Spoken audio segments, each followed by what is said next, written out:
freedom, oh freedom, oh freedom over me. And before I'll be a slave, I'll be buried in my grave. Isabella Bumfree, known as Sojourner Truth, was born into slavery in New York City in 1797. She was named after her father's owner. She was bought and sold several times. In 1827, New York law had emancipated all slaves, but Isabella had already left the city with her youngest child. When Isabella found out that one of her children left in New York had been sold into slavery, who had been emancipated under New York law, Isabella sued the court, dig that, and won her son's return. All right. Isabella Bumfree took the name Sojourner Truth. Quote, Sojourner, because I was to travel up and down the land, showing people their sins and to bring a sign to them, and to truth, because I was to declare the truth unto the people.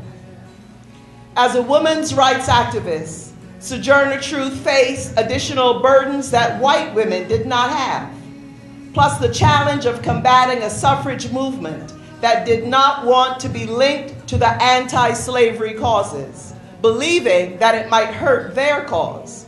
Yet Sojourner Truth prevailed, traveling thousands of miles, making powerful speeches against poverty and for women's suffrage, which was the right to vote, even though it was considered improper for a woman to even speak publicly. In a speech given at the Women's Rights Convention in Akron, Ohio in 1851, Truth proclaimed that, quote, if the first woman God ever made was strong enough to turn the world upside down all alone, these women together ought to be able to turn it back and get it right side up again. It was here, too, that Sojourner Truth gave her most famous speech entitled, Ain't I a Woman? Today, we're honoring Sojourner Truth. I'll be buried in my grave. Well, cheering. Well, there's so much racket, there must be something out of kilter.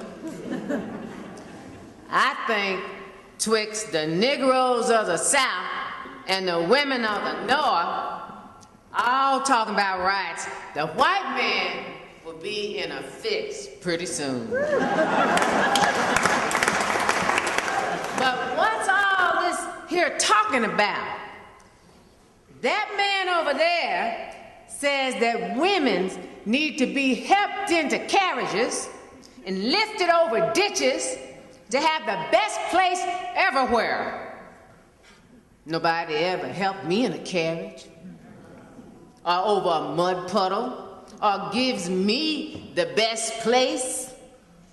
And ain't I a woman?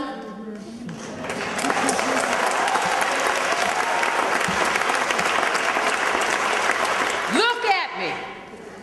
Look at my arm. I have plowed and planted. I can work as much. No man can head me. I gathered in the barns. And ain't I a woman? I could work as much and eat as much as a man when I get it, and bear the lash as well. And ain't I a woman?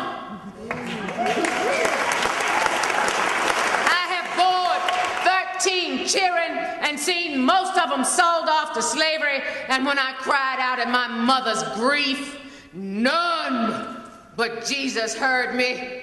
And ain't I a woman? When they talk about this thing, what's that thing in the head? What they call it? Intellect. That's it, honey. What that got to do with a woman's rights or a Negro's rights?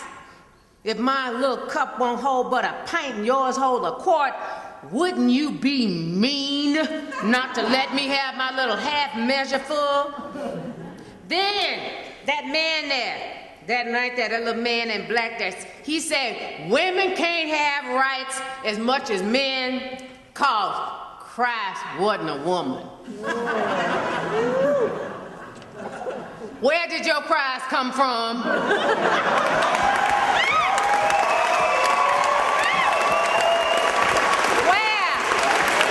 Where did your Christ come from? From God and a woman.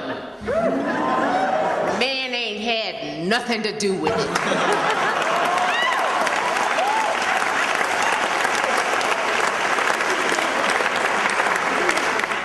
If the first woman God ever made was strong enough to turn the world upside down all alone, these women together ought to be able to turn it back right side up again. And now they is asking to do it. The men better let them. Freedom, oh freedom, oh freedom over me. And before I'll be a slave, I'll be dead.